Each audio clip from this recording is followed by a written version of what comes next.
चलिए नमस्कार, स्वागत है आप सभी का आज के इस सेशन में। और आज के इस सेशन में हम देखेंगे मध्य प्रदेश के पर्यटन एवं धार्मिक स्थल और साथ ही साथ मध्य प्रदेश के प्रमुख किलों के बारे में देखेंगे।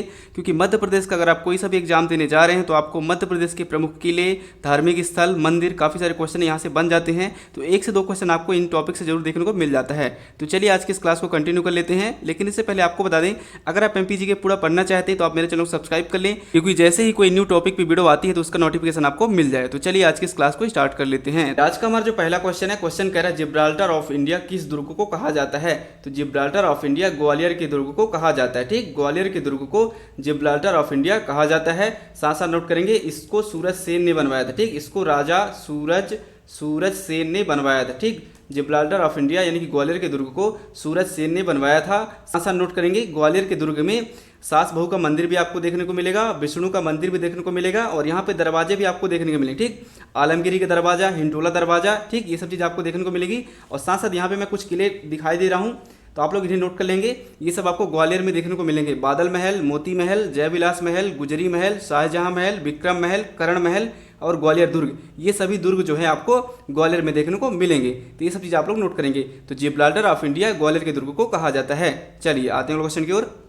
चलिए अगला क्वेश्चन कह रहा है, निम्नलिखित में से कौन सा शहर बौद्ध धर्म के एक पवित्र शहर के रूप में विख्यात है। आपको बताना है इनमें से कौन सा शहर बौद्ध धर्म के एक पवित्र शहर के रूप में विख्यात है। तो सांची जो हो गया आपका, सांची के जो स्तूप हैं ये बौद्ध धर्म से संबंधित हैं। ठीक, सांची के स्तूप कहाँ पर हैं? रायसेन जिले में आते हैं। सांची के स्तूप रायसेन जिले में आते हैं। ठीक, और ये बौद्ध धर्म से संबंधित हैं। और इन्हें किसने बनवाया था? अशोक ने बनवाया था। ठीक, आप लोग नोट करेंगे, सांची के स्तूपों को अशोक ने बनवाया था। ठीक, और खजुराहो कहाँ पर है आपका? खजुराहो आता है, आप लोग नोट करेंगे, छतरपुर जिले में। ठीक, छतरपुर जिले में आपका खजुराहो आता है। ठीक, चलिए आते हैं क्वेश्चन की ओर। अगला क्वेश्चन कह रहा है, निम्न में से मांडू में क्या स्थित है। आपको बताना है निम्नलिखित में से मांडू में क्या स्थित है। तो मांडू में आपको बता दें, असरफी महल स्थित है, जहाज महल भी स्थित है और रानी रूपमती महल भी स्थित है, जिसे राजा बाज बहादुर ने बनवाया था अपनी रानी रूपमती के लिए। ठीक, तो इसका राइट आंसर हो जाएगा उपरोक्त सभी। मांडू आपका धार जिले के अंतर्गत आता है। ठीक, मांडू आपका धार जिले के अंतर्गत आता है। ठीक, डी इज करेक्ट आंसर। चलिए आते हैं क्वेश्चन की ओर। अगला क्वेश्चन कह रहा है, पांडवों की गुफाएं कहाँ पर स्थित है। आपको बताना है पांडवों की गुफाएं कहाँ पर स्थित हैं। तो हम सभी को पता है कि पांडवों की जो गुफाएं हैं ये पचमढ़ी में स्थित है। ठीक, पचमढ़ी में स्थित है पांडवों की गुफाएं। और पचमढ़ी हमारे मध्य प्रदेश का एकमात्र हिल स्टेशन है, ग्रीष्मकालीन राजधानी भी है। सबसे ठंडी जगह की बात करें तो ये पचमढ़ी है। और सबसे अधिक बारिश जो होती है जगह की बात करें तो पचमढ़ी। लेकिन अगर जिला पूछे कि सबसे अधिक बारिश वाला जिला यानी कि सबसे ज़्यादा बरसात कहाँ होती है, तो ये हो जाता है बालाघाट। लेकिन जगह की बात करें तो पचमढ़ी। सबसे ठंडा जिला शिवपुरी, लेकिन जगह की बात करें तो पचमढ़ी। ठीक, आप लोग नोट करेंगे, पांडवों की गुफाएं पचमढ़ी में स्थित हैं। चलिए आते हैं अगले क्वेश्चन की ओर।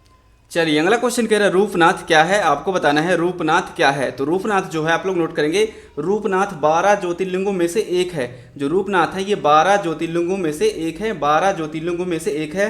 रूपनाथ ज्योतिर्लिंग महाकालेश्वर का उपनाम है। ठीक, आप लोग नोट करेंगे, यह ज्योतिर्लिंग मध्य प्रदेश के उज्जैन जिले में मालवा के क्षेत्र में छिप्रा नदी के तट पर स्थित है। ठीक, और यह जो मंदिर है मध्य भारत के एक प्रमुख तीर्थ स्थान है। और साथ साथ नोट करेंगे, इसी छिप्रा नदी के तट पर सिंहस्थ कुंभ मेला का आयोजन किया जाता है, जो कि 12 वर्षों में। ठीक, 12 वर्षों में सिंहस्थ कुंभ मेला का आयोजन किया जाता है छिप्रा नदी के तट पर। और साथ साथ नोट करेंगे, अभी जो कुंभ है 2016 में पड़ा था। मध्य प्रदेश के उज्जैन में जो कुंभ है 2016 में पड़ा था। अब जाके अगला कुंभ पड़ेगा मध्य प्रदेश में 2028 में। ठीक, 2028 में अगला कुंभ पड़ेगा। और भारत के 4 जगहों में कुंभ लगता है। कहाँ कहाँ आप लोग नोट करेंगे, आपका नासिक हो गया, नासिक हो गया, उज्जैन हो गया। ठीक, मध्य प्रदेश में उज्जैन हो गया। ठीक, थर्ड हो गया आपका प्रयागराज यानी कि इलाहाबाद। ठीक, प्रयागराज। और चौथा हो गया हरिद्वार। ठीक, इन 4 जगहों पे कुंभ आयोजन किया जाता है, जो कि 12 वर्षों में। ठीक, तो हमारा अगला कुंभ उज्जैन का 2028 में पड़ेगा। तो जो रूपनाथ है ये 12 ज्योतिर्लिंगों में से एक हैं। चलिए आते हैं क्वेश्चन की ओर। अगला क्वेश्चन कह रहा है, कौन सा किला भारत के किलों के बीच मोती के रूप में जाना जाता है। तो हम सभी को पता है ग्वालियर का किला भारत के किलों के बीच मोती के रूप में जाना जाता है। ठीक, सी इज करेक्ट आंसर। ग्वालियर का किला भारत के किलों के बीच मोती के रूप में जाना जाता है। और भारत का जिब्राल्टर भी कहा जाता है ग्वालियर के किले को। ठीक, आप लोग नोट करेंगे। और ग्वालियर के किले की स्थापना किसने की थी? राजा सूरज सेन ने। ठीक, चलिए आते हैं क्वेश्चन की ओर। चलिए अगला क्वेश्चन कह रहा है, प्रियदर्शनी पार्क कहाँ स्थित है। आपको बताना है प्रियदर्शनी पार्क कहाँ स्थित है। तो आप लोग नोट करेंगे, प्रियदर्शनी पार्क भोपाल में स्थित है। प्रियदर्शनी पार्क भोपाल में स्थित है। प्रियदर्शनी पार्क का निर्माण पुराने और नए भोपाल शहर के एक जंक्शन के रूप में स्थापित किया गया है। ठीक, और आप लोग साथ साथ नोट करेंगे इसे 1990 में बनाया गया था और यह पार्क सोमवार के दिन बंद रहता है। ठीक, मंडे के दिन प्रियदर्शनी पार्क जो है बंद रहता है और इसे पुराने शहर भोपाल और न्यू शहर भोपाल को जोड़ने के लिए जंक्शन के रूप में बनाया गया है। ठीक, यही है करेक्ट आंसर। चलिए आते हैं क्वेश्चन की ओर। चलिए अगला क्वेश्चन कह रहा है अजयगढ़ किला पर जाते हैं तो आप किस नदी को देख सकते हैं। अजयगढ़ का किला सबसे पहले आप लोग बताएंगे कहाँ पर है, तो यह है पन्ना जिले में। ठीक, अजयगढ़ का किला पन्ना जिले में है। तो मान लीजिए अगर आप पन्ना जिले में जाते हैं तो आप किस नदी को देख सकते हैं, तो नर्मदा और ताप्ती जो है ये पन्ना से दूर दूर तक है और आपकी यमुना भी दूर दूर तक है और आपकी खादर भी दूर दूर तक है। ठीक, लेकिन जो केन नदी है ये पन्ना छतरपुर से होकर के बहती है। तो आप अजयगढ़ का किला अगर आप जाते हैं तो आप केन नदी को देख सकते हैं। और केन नदी कहाँ से निकलती है, केन नदी निकलती कटनी जिले के विंध्याचल श्रेणी के कैमूर पहाड़ी से। ठीक, कैमूर पहाड़ी से निकलती है केन नदी और पन्ना छतरपुर से होते हुए जाकर के यमुना में मिल जाती है। ठीक, तो आप अजयगढ़ का किला अगर आप जाते हैं तो केन नदी को देख सकते हैं। चलिए आते हैं क्वेश्चन की ओर। चलिए अगला क्वेश्चन कह रहा है सिहोनिया जो कि मुरैना में स्थित है और एक पवित्र स्थल भी है, यह किस लिए जाना जाता है। आपको बताना है सिहोनिया किस लिए जाना जाता है। तो सिहोनिया सबसे पहले आप लोग को बता दें यह मुरैना जिले का एक कस्बा है। ठीक, मुरैना जिले का एक कस्बा है। ठीक, और यह जैन धर्म से संबंधित है, जैन तीर्थ स्थल है सिहोनिया। ठीक, और मुरैना जिले की एक चीज़ आप लोग नोट करेंगे, मुरैना जिले का जो सूर्य मंदिर है इसे एती सूर्य मंदिर के नाम से जाना जाता है। ठीक, एती सूर्य मंदिर के नाम से जाना जाता है। मुरैना जिले के सूर्य मंदिर को एती सूर्य मंदिर के नाम से जाना जाता है। तो सिहोनिया जो है ये जैन धर्म से संबंधित है। चलिए आते हैं क्वेश्चन की ओर। अगला क्वेश्चन कह रहा है आदिनाथ की अखंड पत्थर की प्रतिमा इस जगह के समीप स्थित है। आपको बताना है आदिनाथ की अखंड पत्थर की प्रतिमा किस जगह के समीप स्थित है। तो आप लोग नोट करेंगे आदिनाथ की अखंड पत्थर की प्रतिमा बड़वानी कस्बा के समीप स्थित है। आदिनाथ की अखंड पत्थर की प्रतिमा बड़वानी कस्बा के समीप स्थित है। और साथ साथ नोट करेंगे यह एक बड़वानी जिले का प्रसिद्ध जैन तीर्थ स्थल है। तो बड़वानी कस्बा आपका जो आदिनाथ है ये जैन धर्म से संबंधित है। ठीक, जैन तीर्थ स्थल है, प्रसिद्ध जैन तीर्थ स्थल है।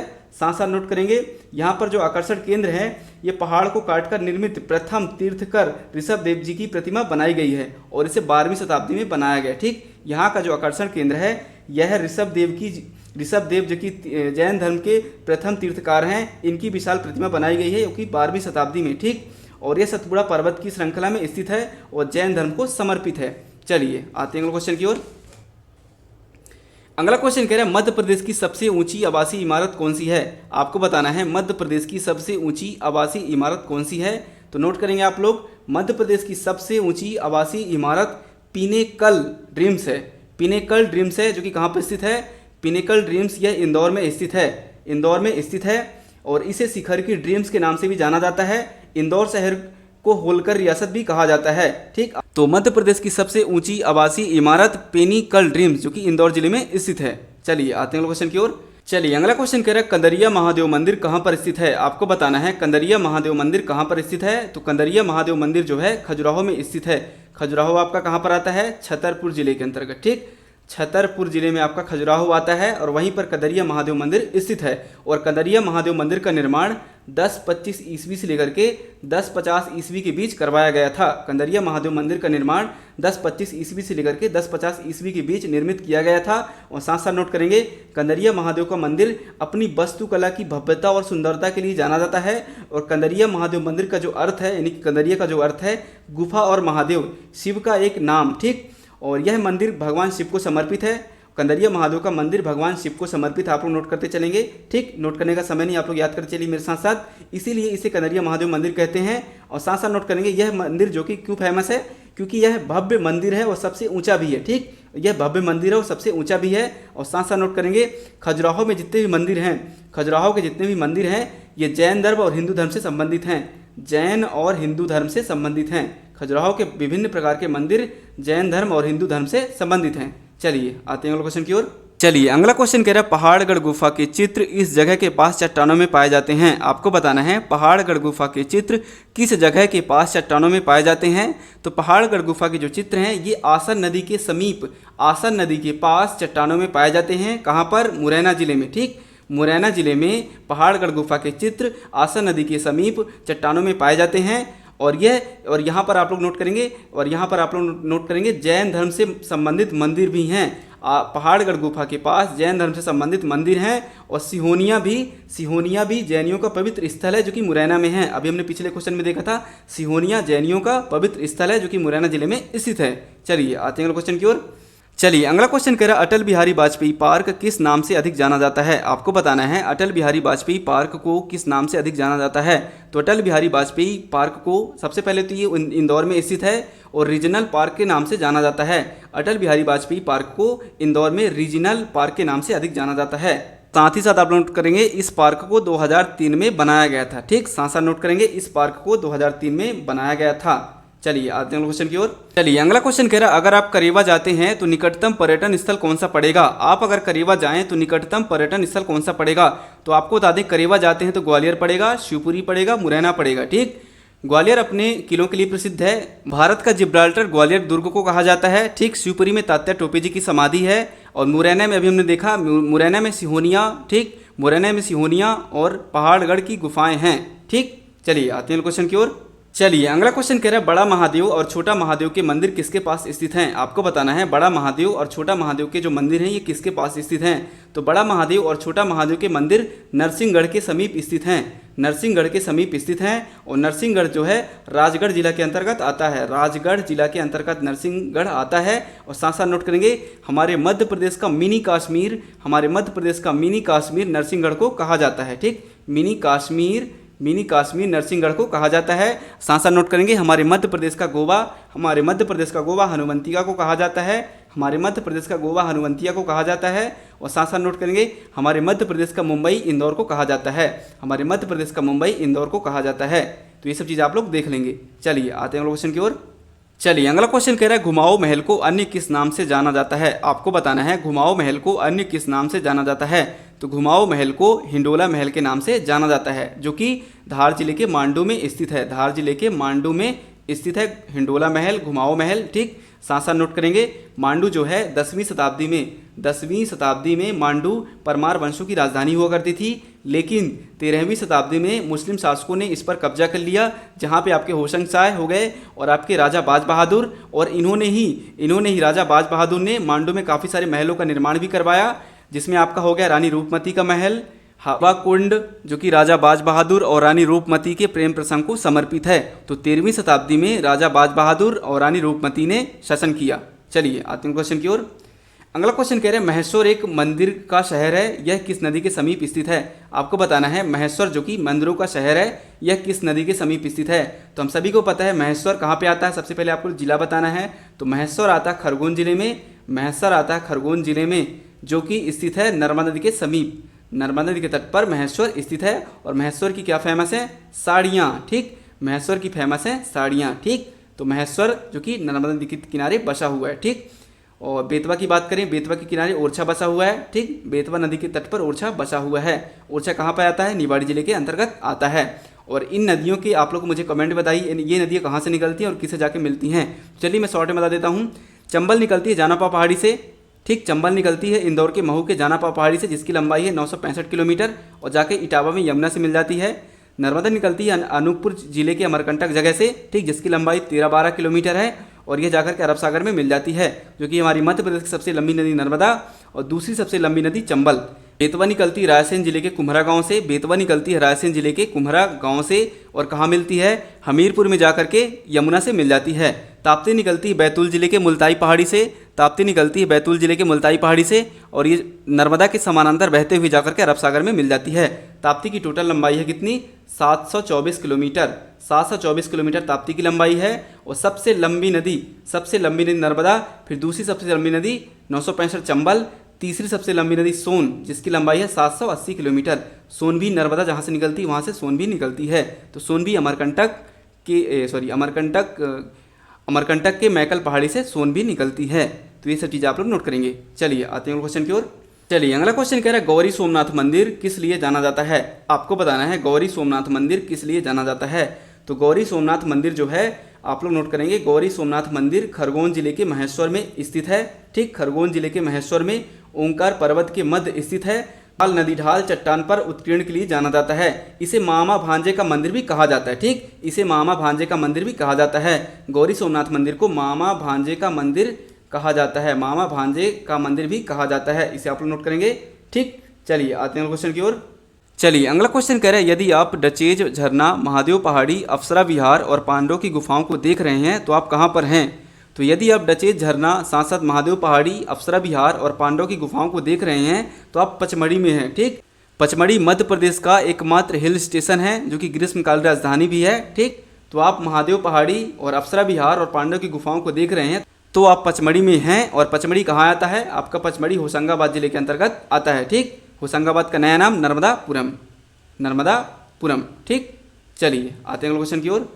चलिए अगला क्वेश्चन कह रहा है खजुराहो किसके लिए प्रसिद्ध है। आपको बताना है खजुराहो किसके लिए प्रसिद्ध है। तो खजुराहो जो है हिंदू और जैन मंदिरों के लिए प्रसिद्ध है, साथ साथ देखेंगे विदेशी वास्तुकला के लिए भी प्रसिद्ध है। खजुराहो विदेशी वास्तुकला के लिए प्रसिद्ध है और विश्व प्रसिद्ध नेत्र समारोह, विश्व प्रसिद्ध नेत्र समारोह खजुराहो में आयोजन किया जाता है। 2023 का विश्व प्रसिद्ध नेत्र समारोह जो कि खजुराहो में आयोजन किया गया है, ये 49वां था। ठीक, 49वां संस्करण था और यह फरवरी माह में आयोजन किया जाता है। खजुराहो नेत्र समारोह फरवरी माह में आयोजन किया जाता है प्रत्येक वर्ष और 2023 में 49वां किया गया। ठीक, तो इसका राइट आंसर हो जाएगा उपरोक्त सभी। खजुराहो जो है हिंदू जैन धर्म मंदिर के लिए प्रसिद्ध है, विदेशी वास्तुकला के लिए प्रसिद्ध है और विश्व प्रसिद्ध नेत्र समारोह के लिए भी खजुराहो प्रसिद्ध है। और खजुराहो कहाँ पर आता है, छतरपुर जिले के अंतर्गत आता है। छतरपुर जिले के अंतर्गत खजुराहो आता है। चलिए आते हैं अगले क्वेश्चन की ओर।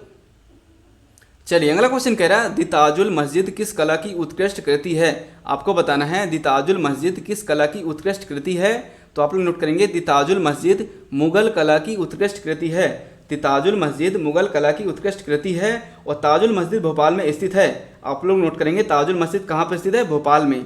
ताजुल मस्जिद भोपाल में स्थित है और इसे किसने बनवाया था, आपको बताना है। ठीक, ताजुल मस्जिद भोपाल में स्थित है और सबसे विशाल मस्जिदों में से एक है और इस मस्जिद का निर्माण 8वें शासक, भोपाल के 8वें शासक शाहजहां बेगम द्वारा कराया गया था। ठीक, शाहजहां बेगम द्वारा करवाया गया था। दी ताजुल मस्जिद का निर्माण 8वें शासक, भोपाल के 8वें शासक शाहजहां बेगम द्वारा कराया गया था। चलिए आते हैं अगले क्वेश्चन की ओर।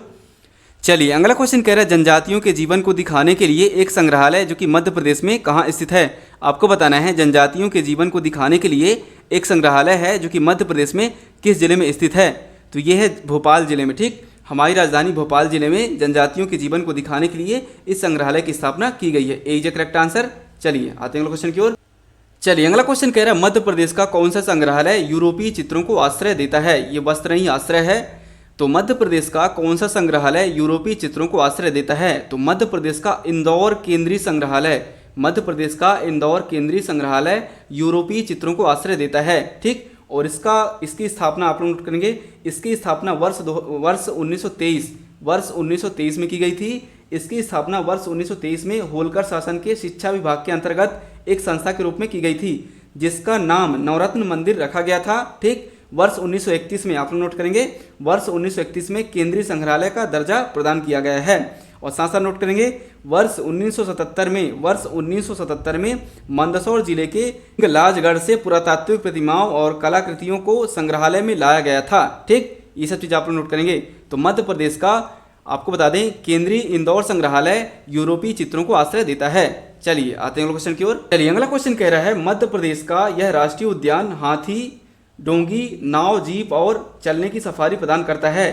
तो मध्य प्रदेश का सतपुड़ा राष्ट्रीय उद्यान, मध्य प्रदेश का सतपुड़ा राष्ट्रीय उद्यान जो है हाथी, डोगी और नाव की और जीप की सफारी प्रदान करता है। बीजे करेक्ट आंसर। और इसकी स्थापना 1981 में की गई थी। सतपुड़ा राष्ट्रीय उद्यान की स्थापना 1981 में की गई थी और 1999 में इसे प्रोजेक्ट टाइगर के अंतर्गत सम्मिलित किया गया है। 1999 में इसे प्रोजेक्ट टाइगर के रूप में सम्मिलित किया गया है। चलिए आते हैं क्वेश्चन की ओर। चलिए अगला क्वेश्चन कह रहा है मांडू के पास कौन सी गुफाएं हैं जो कि अजंता की गुफाओं का प्रतिनिधित्व करती हैं। आपको बताना है मांडू के पास कौन सी गुफाएं हैं जो कि अजंता की गुफाओं का प्रतिनिधित्व करती हैं। तो मांडू के पास यानी कि धार में बाघ की गुफाएं हैं। ठीक, धार में बाघ की गुफाएं हैं यानी कि मांडू के पास बाघ की गुफाएं हैं जो कि अजंता की गुफाओं का प्रतिनिधित्व करती हैं। साथ साथ नोट करेंगे इन गुफाओं की संख्या टोटल 9 है। साथ साथ नोट करेंगे इन गुफाओं की टोटल संख्या 9 है और 1951 में इन्हें राष्ट्रीय स्मारक घोषित किया गया है। 1951 में इन्हें राष्ट्रीय स्मारक घोषित किया गया है। बाघ की गुफाएं धार जिले के मांडू में स्थित हैं। काफी बार क्वेश्चन पूछा चुका है कि बाघ की गुफाएं कहाँ हैं, तो धार जिले के मांडू में स्थित हैं। चलिए आते हैं अगले क्वेश्चन की ओर। चलिए अगला क्वेश्चन कह रहा है यदि आप खजुराहो जाते हैं तो यहाँ से जाना आसान होगा। तो देखिए खजुराहो आता है छतरपुर जिले के अंतर्गत। कहाँ पर आता है? छतरपुर जिले के अंतर्गत। ठीक, छतरपुर जिले के अंतर्गत। तो अगर आप खजुराहो जाते हैं तो देखते हैं ऑप्शनों में से मांडू में होशंगाबाद का मकबरा, चूंकि मांडू धार में है, कहाँ छतरपुर कहाँ धार, तो ये मैच नहीं हुआ। ठीक, केन घड़ियाल अभ्यारण्य, और केन घड़ियाल अभ्यारण्य कहाँ है? पन्ना छतरपुर में। ठीक, केन घड़ियाल अभ्यारण्य कहाँ है? पन्ना छतरपुर में। ठीक, तो यहाँ से जाना आसान होगा। ठीक, पन्ना छतरपुर यानी कि केन घड़ियाल अभ्यारण्य से यानी कि खजुराहो जाना आसान होगा। तो B is correct answer. Bhojpur तो दूर दूर तक नहीं है, सांची स्तूप भी दूर दूर तक नहीं है। तो अगर आप खजुराहो जाते हैं तो केन घड़ियाल अभ्यारण्य से जाना आसान होगा। चलिए आते हैं अगले क्वेश्चन की ओर। अगला क्वेश्चन कह रहा है भेड़ाघाट कहाँ स्थित है? तो हम सभी को पता है कि भेड़ाघाट जबलपुर में स्थित है। भेड़ाघाट धुआंधार जलप्रपात जो कि नर्मदा पे है, और भेड़ाघाट यानी कि जबलपुर में स्थित है। चलिए आते हैं क्वेश्चन की ओर। अगला क्वेश्चन कह रहा है भारत में केवल कौन सा संग्रहालय है जो कि रॉक आश्रयों को चित्रित करता है? तो भारत का मानव संग्रहालय जो कि भोपाल में स्थित है, हमारी राजधानी भोपाल में स्थित है। भोपाल का मानव संग्रहालय जो कि रॉक आश्रयों को चित्रित करता है। चलिए आते हैं क्वेश्चन की ओर। अगला क्वेश्चन कह रहा है अधूरा है लेकिन अद्भुत शिव मंदिर जो कि राजा परमार द्वारा निर्मित किया गया था, यह कहाँ स्थित है? तो आपको बता दें अद्भुत शिव मंदिर जो कि अधूरा है ये उज्जैन में स्थित है। ठीक, उज्जैन में स्थित है। एक करेक्ट आंसर। तो आज की इस क्लास को यहीं पे खत्म करते हैं, और इस क्लास का पार्ट 2 भी आएगा। तो आप लोग चैनल सब्सक्राइब कर लें ताकि जैसे उस पार्ट 2 को मैं अपलोड करूं तो उसका नोटिफिकेशन आपको मिल जाए। तो मिलता हूं अगली क्लास में, तब तक के लिए नमस्कार।